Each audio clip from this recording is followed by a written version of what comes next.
Hello students, welcome to Faisal concepts. आज की video में हम डिस्कस करेंगे कि हमें रिक्वायरमेंट इंजीनियरिंग की क्यों ज़रूरत पेश आती है और इसके बाद हम डिस्कस करेंगे कि हमारे पास रिक्वायरमेंट की कितनी टाइप्स होती हैं। हम सारी requirements one by one study करेंगे, लेकिन उससे पहले हम डिस्कस करेंगे कि हमें रिक्वायरमेंट इंजीनियरिंग की क्यों ज़रूरत आती है। एक इंजीनियर को रिक्वायरमेंट्स को अच्छे तरीके से स्टडी करने की ज़रूरत क्यों पेश आती है। अब यहाँ पर एक सिनेरियो डिफाइन किया है कि जितने भी हमारे पास विकेट प्रॉब्लम्स हैं, विकेट प्रॉब्लम्स मतलब जो बिगड़े हुए होते हैं, प्रॉब्लमेटिक होते हैं, कॉम्प्लेक्स होते हैं, वो प्रॉब्लम्स को विकेट प्रॉब्लम्स कहते हैं। अब हमारे पास जितने भी लार्ज सॉफ्टवेयर सिस्टम्स होते हैं उनके साथ ये हमें ये कॉम्प्लेक्स प्रॉब्लम्स आते हैं। तो जो प्रॉब्लम्स हमारे पास कॉम्प्लेक्स होते हैं उनको कभी भी पूरे तरीके से हम अंडरस्टैंड नहीं कर पाते। Where understanding evolves during the system development, जो जैसे ही हम सिस्टम को आगे डेवलप करते जाते हैं तो हमें उसमें मज़ीद अंडरस्टैंडिंग की ज़रूरत आती है, चीज़ों को समझने की ज़रूरत आती है। कभी भी हम उसको फुली अंडरस्टैंड नहीं कर पाते हैं जो भी कम्प्लेक्स सिस्टम्स होते हैं हमारे पास। Therefore requirements are normally both incomplete and inconsistent. तो जो अब कम्प्लेक्स सिस्टम है, लार्ज सिस्टम है, तो अब उसमें जो रिक्वायरमेंट्स होंगी वो भी इनकम्प्लीट होंगी, मतलब पूरी नहीं होंगी, और इनकंसिस्टेंट होंगी। एक जैसी रिक्वायरमेंट्स उसकी नहीं होंगी। रिक्वायरमेंट्स जो है बार बार चेंज करती रहेंगी, वेरी करती रहेंगी। अब एक क्वेश्चन है कि why do we need to engineer the requirement. अब रिक्वायरमेंट्स को इंजीनियर करना मतलब कि उनको अंडरस्टैंड करना। Requirement engineering is the basic building block of any project. अब किसी भी प्रोजेक्ट का जो बिल्डिंग ब्लॉक है वो है रिक्वायरमेंट इंजीनियरिंग। 80% जो एरर्स आते हैं सिस्टम के अंदर वो इनकम्प्लीट रिक्वायरमेंट्स की वजह से आते हैं, और 70% जो रिक्वायरमेंट और जो एरर्स आते हैं सिस्टम में वो यूज़र की इन्वॉल्वमेंट ना होने की वजह से आते हैं। और जो आगे है उसका जो हम रिक्वायरमेंट्स को इंजीनियर करते हैं उसको हम क्यों करते हैं, वो है कॉस्ट ऑफ रेक्टिफाइंग एरर्स। अब अगर एक हमने सिस्टम बना लिया है, एंड पे जाके हम उसको टेस्ट करते हैं और हमें पता चलता है कि हमारे सिस्टम में ढेर सारे एरर्स आ गए हैं, तो अब अपने सिस्टम को फंक्शनल बनाने के लिए उन एरर्स जो हमारे पास आए हैं उन्हें जब तक हम रिमूव नहीं करेंगे तो हमारा सिस्टम काम नहीं करेगा। उन एरर्स को रिमूव करने के लिए ज़ाहिर बात है हम कुछ रिसोर्सेज और कुछ टेक्नोलॉजी, कुछ मेथडोलॉजी यूज़ करेंगे, उस पर कॉस्ट भी आएगी। और जो ये सारी चीज़ें इंप्लीमेंट करेगा वो कौन करेगा, उसमें ह्यूमन रिसोर्सेज की भी बात आएंगी, उन्हें भी कुछ ना कुछ पे करना होगा। तो एरर्स को भी रेक्टिफाई करने के लिए, सही करने के लिए कुछ ना कुछ कॉस्ट आएगी हमारे पास। अब देखें, अभी आपके पास एक कस्टमर आता है, आपको कहता है कि मुझे जो है एक गन बना के देनी है। अब क्या है कि जो डेवलपर है, जो इंजीनियर है, वो रिक्वायरमेंट इंजीनियरिंग के बगैर ही काम स्टार्ट कर देता है, जिसको हम कहते हैं कि ये बिना प्रॉब्लम को समझे जो कोडिंग स्टार्ट कर देते हैं या डेवलपमेंट स्टार्ट कर देते हैं, ये प्रोग्रामर या डेवलपर की डर्टी हैबिट या बैड हैबिट कहलाती है। अभी आप देख सकते हैं आपके सामने जो गन है उसमें देखें तो उसने जो है अब ट्रिगर जो है वो उल्टा लगा दिया है। अब उसकी शेप भी ऐसी है जैसे लग रहा है किसी अनाड़ी ने बनाई है पिस्टल। अब एक और एग्जांपल है कि अब देखें विद रिक्वायरमेंट इंजीनियरिंग, अब प्रॉपरली जब रिक्वायरमेंट को इंजीनियर करेगा डेवलपर तो फिर वो किस तरह गन बनाएगा। अब यूज़र की नीड्स के मुताबिक वो बना रहा है, जो जो रिक्वायरमेंट्स उसकी मिली हैं उसने वो यूज़र ने जिस तरह उसको बताया है उसके मुताबिक उसको इम्प्लीमेंट करके एक गन बना दी है, पिस्टल बना दी है। तो देखिए अब दोनों में कितना फ़र्क है, इसमें कितना फ़र्क है और इसमें कितना फ़र्क है, ज़मीन आसमान का फ़र्क है। लेकिन एक जो बनी है वो विदाउट द रिक्वायरमेंट इंजीनियरिंग बनी है, और जो ये दूसरी बनी है ये वाली विदाउट रिक्वायरमेंट इंजीनियरिंग, और दूसरी वाली जो है that is with the requirement engineering. तो दोनों में बहुत ज़्यादा फ़र्क है, एक सही बनी है, एक गलत बनी है। अब ये जो है ये एक कन्वर्सेशन है, मतलब कि जो यूज़र और डेवलपर है उनके दरमियान जो है कम्युनिकेशन की कितनी ज़्यादा इम्पोर्टेंस है। तो ये पढ़ने की ज़रूरत नहीं है, बस इसमें यही बताया गया है, मैंने आपको शॉर्टली बता दिया है कि इसमें क्या हो रहा है। अब देखते हैं कि example of a task set for requirement gathering, मतलब रिक्वायरमेंट जो है आपने किस तरह से गैदर करनी है। उसमें नीचे आपके पास क्या क्या चीज़ें उसमें आ जाती हैं। Make a list of the stakeholders for the project, मतलब कि उसमें स्टेक होल्डर्स कौन कौन होंगे उनकी आपने एक लिस्ट बना लेनी है। अब स्टेक होल्डर्स क्या होते हैं कि जो जिनके लिए आप अपना ये सिस्टम, जिनके लिए आप ये प्रोजेक्ट बना रहे हैं, जो इसके ओनर होने वाले हैं, जिनको आपने ये सेल कर देना है। Invite all stakeholders to an informal meeting. अब इनफॉर्मल मीटिंग के लिए क्यों? ताकि वो आपको अपनी रिक्वायरमेंट्स, अपनी नीड्स बताने में हिचकिचाएं ना, आपको मुकम्मल आज़ादी से आप जितनी भी उनकी रिक्वायरमेंट्स हैं वो आपको बता सकें। Ask each stakeholders to make a list of features and functions required. आपने क्या करना है, एज अ डेवलपर ये सारे आप काम कर रहे हैं, तो आपने करना है कि हर एक स्टेक होल्डर को बताना है कि आप एक पेन और एक पेपर उठाएं और जितने भी फीचर्स आपको चाहिए, जितने भी फंक्शंस आपको इस सिस्टम के अंदर चाहिए, उसकी एक लिस्ट बनाएं और हमें दे दें। Discuss the requirements and build a final list. अब ऐसा नहीं है कि जो जो रिक्वायरमेंट्स, जो जो फीचर्स, जो जो फंक्शंस उन्होंने आपको बताए हैं वो सारे के सारे आप इंप्लीमेंट कर डालेंगे बिना सोचे समझे। नहीं, आपने क्या करना है, रिक्वायरमेंट्स को आपने एनालाइज करना है, रिक्वायरमेंट्स को आपने स्टडी करना है। रिक्वायरमेंट्स को स्टडी करना है, आपने देखना है कि क्या भाई ये वर्केबल है भी, क्या ये डूएबल है भी, क्या रिक्वायरमेंट्स जो इसने दी है इनमें किसी किस्म की एम्बिग्विटी तो नहीं है, क्या ये रिक्वायरमेंट्स कंप्लीट है, क्या ये रिक्वायरमेंट्स क्लियर हैं, ये रिक्वायरमेंट्स अनसर्टेन तो नहीं है। तो ये सारी चीज़ें आपने देखने के बाद आपने उनके साथ ये डिस्कस करना है और एक और फाइनल लिस्ट बनानी है जिसमें आपने फाइनल रिक्वायरमेंट्स आपने ऐड कर देनी है। उसके बाद आपने करना है prioritise the requirements. Prioritise requirements का क्या मुराद है कि आपने रिक्वायरमेंट्स की जो फाइनल लिस्ट बना ली है, अब उसमें से आपने देखना है कि कौन कौन सी रिक्वायरमेंट्स मुझे पहले इंप्लीमेंट करनी चाहिए और कौन कौन सी रिक्वायरमेंट्स जो माइनर रिक्वायरमेंट्स हैं वो बाद में इंप्लीमेंट करनी चाहिए। तो ये है prioritising the requirements. Note areas of uncertainty. आपने वो एरियाज जो हैं वो अपने स्टेक होल्डर्स को भी बता देने हैं और अपने पास भी नोट कर लेने हैं कि जो जो आपके एरियाज हैं वो अनक्लियर हैं, जो जो रिक्वायरमेंट्स आपके हैं वो क्लियर नहीं हैं, वो भी आपने अपने पास नोट कर लेने हैं। तो ये था हमें कि रिक्वायरमेंट्स को इंजीनियर करना, रिक्वायरमेंट इंजीनियरिंग की क्या इंपॉर्टेंस है, अगर हम उसको नहीं करेंगे तो उसके क्या नुकसानात हो सकते हैं वो भी हमने देख लिए, और फिर रिक्वायरमेंट इंजीनियरिंग करने के क्या क्या स्टेप्स होते हैं वो भी हमने देख लिए। अब हम आगे बढ़ते हैं रिक्वायरमेंट्स टाइप्स की तरफ। अब रिक्वायरमेंट्स की हमारे पास मुख्तलिफ टाइप्स हो सकती हैं, फंक्शनल रिक्वायरमेंट्स, बिहेवियरल रिक्वायरमेंट्स, आगे परफॉर्मेंस रिक्वायरमेंट्स आ सकती हैं, आगे ऑपरेशनल रिक्वायरमेंट्स, कंस्ट्रेंट रिक्वायरमेंट्स। ठीक है, तो ये सारी रिक्वायरमेंट्स अभी हम डिस्कस करने वाले हैं। अब फंक्शनल रिक्वायरमेंट्स के अंदर क्या आ जाता है, फंक्शनल रिक्वायरमेंट्स आपकी फंडामेंटल रिक्वायरमेंट्स होती हैं जो आपने अपने सॉफ्टवेयर या सिस्टम को जो है उसको अगर आप चाहते हैं कि वो फंक्शनल हो, ऑपरेट करें, अच्छे तरीके से वो काम करें, तो ये रिक्वायरमेंट्स आपने लाजमन ही इम्प्लीमेंट करनी है। इस किस्म की रिक्वायरमेंट्स आपने बिल्कुल भी स्किप नहीं करनी, छोड़नी नहीं है। अब फंक्शनल रिक्वायरमेंट्स में क्या क्या रिक्वायरमेंट्स आ जाती हैं, आपके पास वो रिक्वायरमेंट्स जहां पर आपकी इनपुट्स एक्सेप्ट होंगी, वो रिक्वायरमेंट्स जो आपकी प्रोसेसिंग के लिए के जिम्मेदार होंगी, वो रिक्वायरमेंट्स जो आपको एक आउटपुट जनरेट करके देंगी। तो ये सारी आपकी फंक्शनल रिक्वायरमेंट है। जाहिर बात है, आपने कोई सॉफ्टवेयर बनाया है, सिस्टम बनाया है, उसको आपने कोई इनपुट देना है और आप उससे एक आउटपुट भी डिज़ायर करते हैं, आप चाहते हैं कि वो आपको आउटपुट दे। तो ऐसा नहीं है कि आप उसको एक साइड से इनपुट दें, दूसरी साइड से आपको आउटपुट निकाल के दे दे, उसके बीच में एक प्रोसेसिंग साइकिल चल रहा होता है, तो उसके भी आपने फीचर्स ऐड करने हैं। तो ये सारी बातें थी फंक्शनल रिक्वायरमेंट्स के बारे में। अब बिहेवियरल रिक्वायरमेंट्स, अब बिहेवियरल रिक्वायरमेंट्स के से क्या मुराद है कि अब वो एक्शंस जब सॉफ्टवेयर रिस्पॉन्ड करता है इंटरनल और एक्सटर्नल स्टिमुलस, मतलब कि वो कोई एक्शन होता है तो आपका सिस्टम किस तरीके से वो रिस्पॉन्ड करेगा, उसका बिहेवियर क्या होगा।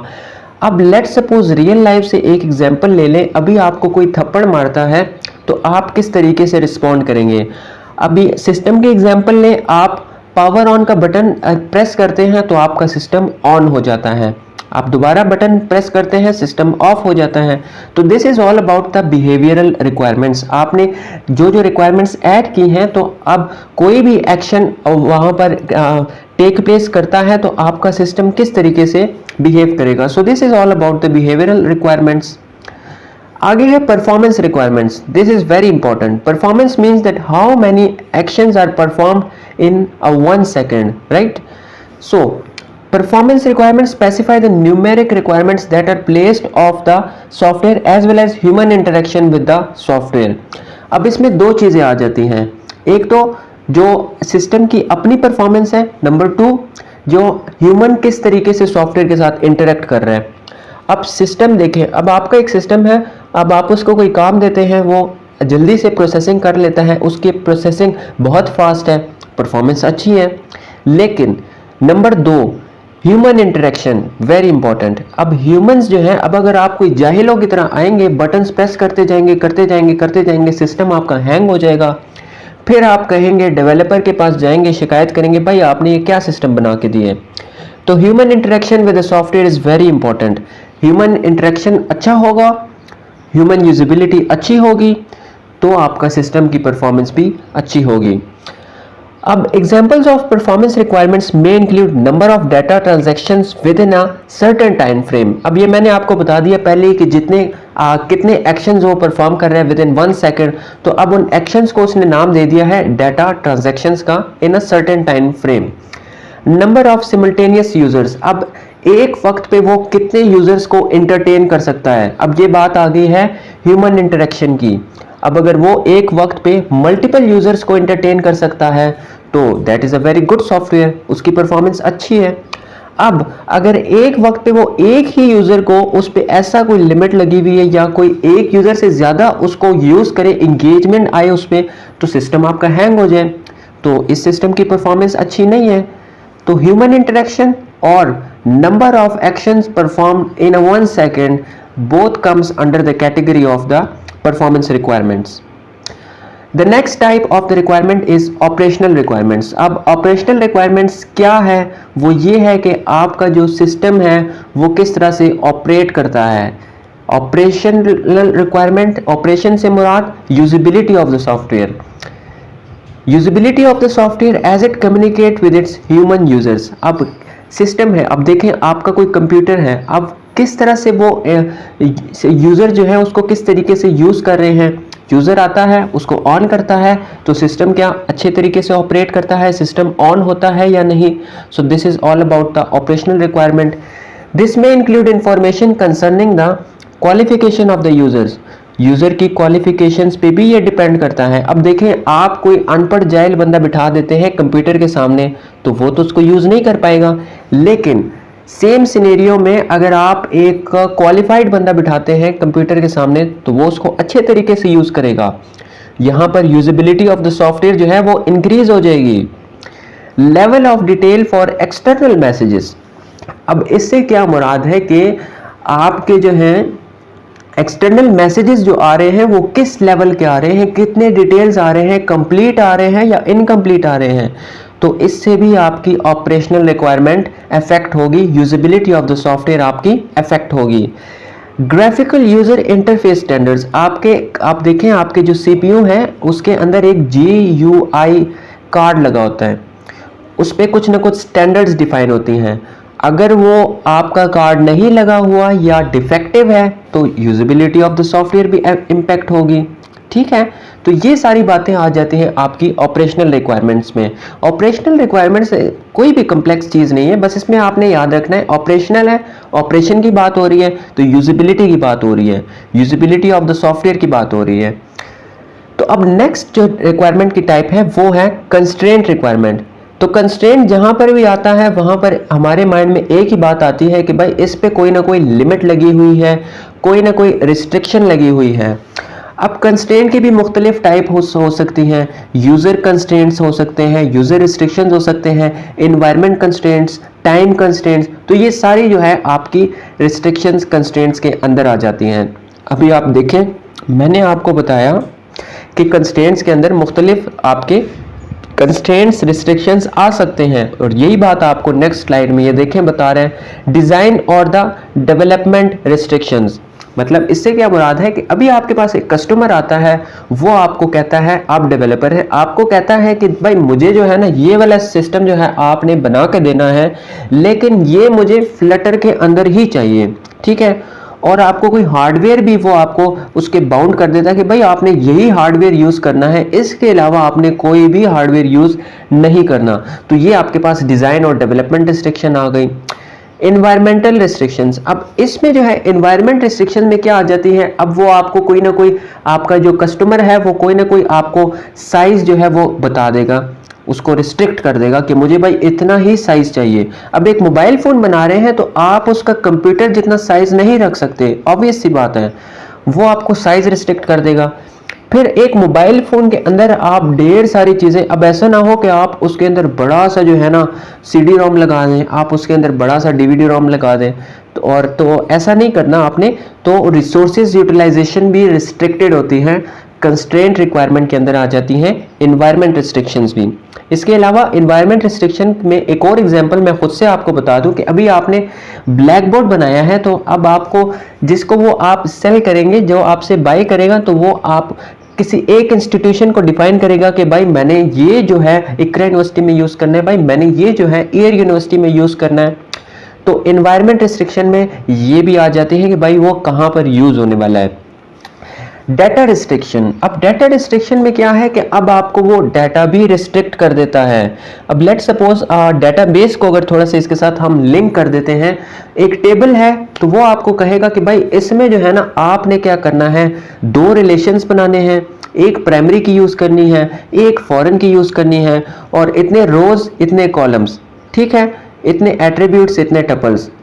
अगर मैं डाटाबेस की जो टेक्निकल वर्डिंग है वो यूज करूं, तो अब आपको वो बता देता है भाई डाटा भी उसने रिस्ट्रिक्ट कर दिया, लिमिट लगा दिया उस पर कि भाई इतना ही डाटा होना चाहिए। इसके अलावा मैंने आपको एक और एग्जांपल दी थी कि भाई यूजर्स की भी रिस्ट्रिक्शन हो सकती हैं। अब देखें, अब ब्लैक बोर्ड की एग्जांपल ले लें तो at a time multiple users उसको यूज कर सकते हैं, वो एक मल्टीपल यूजर्स को एंटरटेन कर सकता है। लेकिन अगर ऐसा होता है कि ब्लैक बोर्ड एक टाइम पे एक ही यूजर को एंटरटेन करता, तो that was the failure of the system, black board का फेलियर होता वो। तो ऐसा जो है रिस्ट्रिक्शंस यूजर्स की भी हो सकती हैं सिस्टम पे। अब नेक्स्ट है कि रिक्वायरमेंट इंजीनियरिंग प्रोसेस।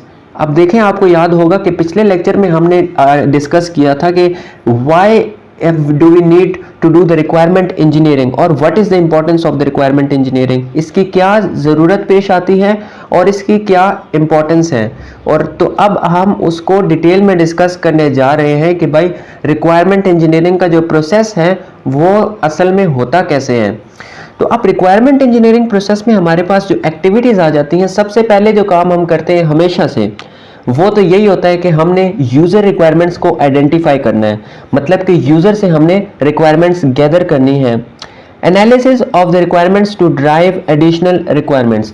अब रिक्वायरमेंट्स हमने ले ली तो उसको हमने डायरेक्टली जो है वो इम्प्लीमेंट नहीं करना, सबसे पहले हमने उसको एनालाइज करना है कि भाई उसमें हमने कोई मजीद एडिशन तो नहीं करनी खुद से, या यूजर ने हमें इनकम्प्लीट रिक्वायरमेंट्स तो नहीं दे दी। Documentation of the requirement as a specification. अब रिक्वायरमेंट्स जितनी भी आपने ले ली है, आपने उसको एक डॉक्यूमेंट की सूरत में भी लिखना है, लेकिन डिटेल्ड में, डिटेल्ड फॉर्म में, ठीक है, that is called the specification. Validation of the document requirements against user needs as well as a process that support these activities, ठीक है। अब आपने जो डॉक्यूमेंट बना लिया है रिक्वायरमेंट्स का, जिसको हमने नाम दिया है स्पेसिफिकेशन का, अब उन तमाम रिक्वायरमेंट्स को हमने वैलिडेट करना है।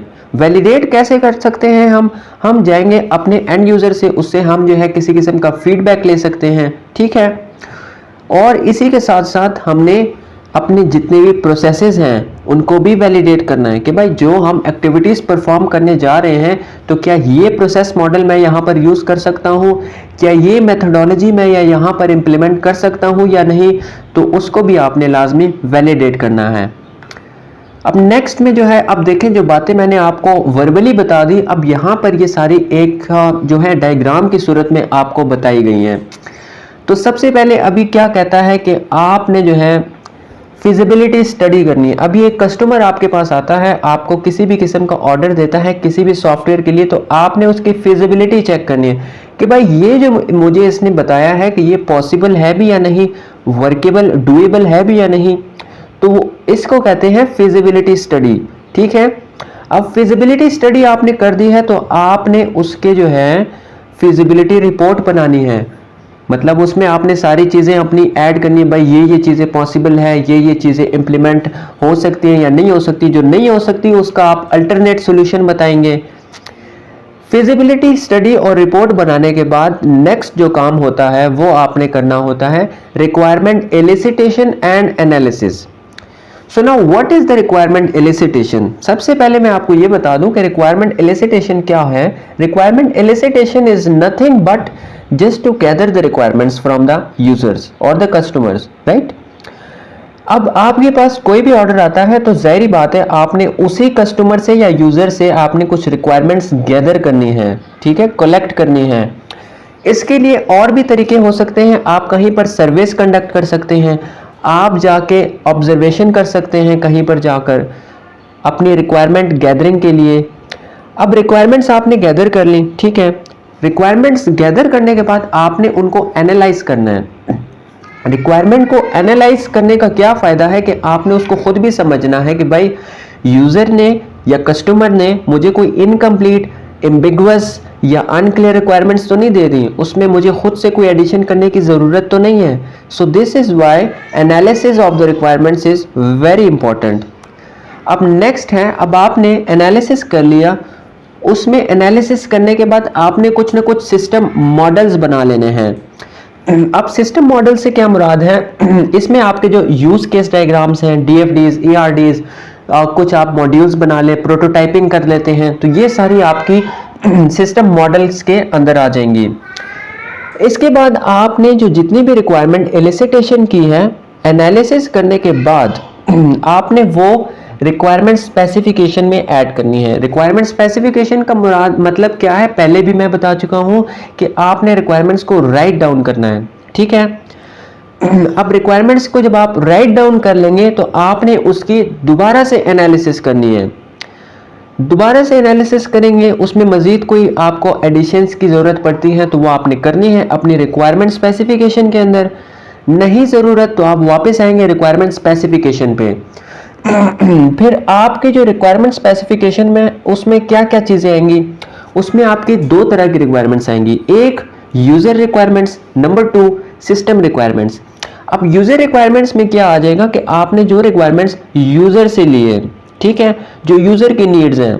अब सिस्टम रिक्वायरमेंट से क्या मुराद है कि जो रिक्वायरमेंट्स जो नीड सिस्टम के लिए है उसको ऑपरेट फंक्शनल बनाने के लिए जो उसकी रिक्वायरमेंट्स हैं उनको हम नाम दे रहे हैं सिस्टम रिक्वायरमेंट्स। अब रिक्वायरमेंट्स को आपने राइट डाउन तो कर लिया है, एनालाइज भी कर लिया है। उसके बाद आपने क्या करना है कि रिक्वायरमेंट्स को आपने वैलिडेट करना है। अब रिक्वायरमेंट्स को आप किस तरह से वैलिडेट कर सकते हैं, आप जाएंगे अपने यूजर्स के पास, उनसे आप फीडबैक ले सकते हैं, कोई किसी किस्म का आप सर्वे कंडक्ट कर सकते हैं। तो जैसे ही आप रिक्वायरमेंट्स की वैलिडेशन कंडक्ट करेंगे, अगर आपका एंड यूज़र कहता है कि भाई इसमें मुझे कोई ना कोई चीज़ जो है ये पसंद नहीं आई, इसमें मज़ीद एडिशन करनी है, इसमें ये रिक्वायरमेंट चेंज कर दो, तो आप वो एडिशन करने के बाद जाएंगे रिक्वायरमेंट स्पेसिफिकेशन पे, जितनी भी मॉडिफिकेशंस होंगी वो आप परफॉर्म करेंगे।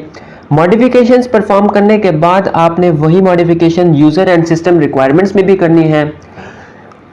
यूज़र एंड सिस्टम रिक्वायरमेंट्स को मॉडिफाई करने के बाद आपने वापस आना है अपने रिक्वायरमेंट्स वैलिडेशन के बाद, और एंड में आपका एक डॉक्यूमेंट बन के आएगा जिसका नाम है रिक्वायरमेंट्स डॉक्यूमेंट। अब रिक्वायरमेंट्स डॉक्यूमेंट के अंदर आपकी तीन चीज़ें आएंगी, number 1 system models, number 2 user and system requirements, and number 3 आपने जो रिक्वायरमेंट वैलिडेशन की है वो भी आपने ऐड कर देनी है अपने रिक्वायरमेंट्स डॉक्यूमेंट के अंदर। तो ये एक डायग्राम थी रिक्वायरमेंट इंजीनियरिंग प्रोसेस की जो कि मैंने आपको काफ़ी डिटेल में समझा दी है। अब ये इसी को जो है एक स्टेटमेंट फॉर्म में एक्सप्लेन किया गया है। मैंने आपको पहले भी समझा दिया डायग्राम, लेकिन दोबारा भी पढ़ के भी बता देता हूँ। Feasibility studies. A feasibility study decides whether or not the proposed system is worthwhile। मतलब कि जो feasibility study है वो डिसाइड करती है कि भाई ये जो सिस्टम है प्रपोज जो किया गया है वो पॉसिबल है भी या नहीं। A short focus study that checks if the system contributes to organizational objectives, if the system can be engineered using current technology and within budget। तो ये सारी चीज़ें हैं कि आप फिजिबिलिटी स्टडी में उसकी पॉसिबिलिटी चेक करते हो, ठीक है। अब पॉसिबिलिटी के अंदर सारी चीज़ें आ जाती है ना, अब टेक्नोलॉजी आ जाती है, बजट आ जाता है, जितना आपको पैसे बताए गए हैं तो आप चेक करेंगे भाई इतने पैसों में मैं चेक कर इसको बना सकता हूँ या नहीं। आपको कुछ टाइम, डिलीवरी टाइम दिया होगा, आप चेक करेंगे कि भाई इतने टाइम के अंदर मैं इसको बना के डिलीवर कर सकता हूँ या नहीं। तो this is all about the feasibility study. दूसरे नंबर पे आती है कि आपने देखना है सॉफ्टवेयर रिक्वायरमेंट एलिसिटेशन। मैं आपको पहले बता चुका हूँ what is requirement elicitation. Requirement elicitation is nothing but requirements को गैदर करना, डिटरमिन करना, उनमें से जो आपकी इस्तेमाल होने वाली है उसको एक्सट्रैक्ट करना। वो किस तरह से करेंगे, आप उसको एनालाइज करके करेंगे, राइट। तो यहाँ पर भी यही लिखा हुआ है, the process through which the customers, buyers और the users of the software system discover, reveal, articulate and understanding their requirements. अब यहाँ पर यही बताया गया है कि ये एक ऐसा प्रोसेस है सॉफ्टवेयर रिक्वायरमेंट एलिसिटेशन जिसके जरिए कस्टमर्स, बायर्स और यूजर्स सॉफ्टवेयर सिस्टम के वो अपने रिक्वायरमेंट्स जो है वो डिस्कवर करते हैं, आपको बताते हैं, आर्टिकुलेट करते हैं। आर्टिकुलेट का मतलब कि आपको वाज़ेह तौर पर बताते हैं, डिटेल तफसील से बताते हैं, और जो रिक्वायरमेंट्स होती हैं उनको अंडरस्टैंड भी करते हैं। सो ये सारी चीज़ें आपकी आ जाती हैं सॉफ्टवेयर रिक्वायरमेंट एलिसिटेशन के अंदर। अब नेक्स्ट है, in reality these processes can not be perform sequentially. Elicitation is not universally accepted. Some software engineers use terms such as requirements, ठीक है, identifying, gathering, determining, formulating, extracting, exposing. मतलब कि जो elicitation है ये एक मुश्किल टर्म है, तो इसके लिए काफ़ी सारे और भी नाम हैं। अब नीचे जो है आइडेंटिफाइंग, गैदरिंग, डिटर्मिनिंग, ये सारे नाम जो हैं सॉफ्टवेयर इंजीनियरिंग उसके लिए यूज़ करते हैं। अब है सॉफ्टवेयर रिक्वायरमेंट एनालिसिस। अब आपने रिक्वायरमेंट एलिसिटेशन कर ली, रिक्वायरमेंट्स आपने गैदर कर लिए, फिर आपने उन रिक्वायरमेंट्स को एनालाइज भी करना है।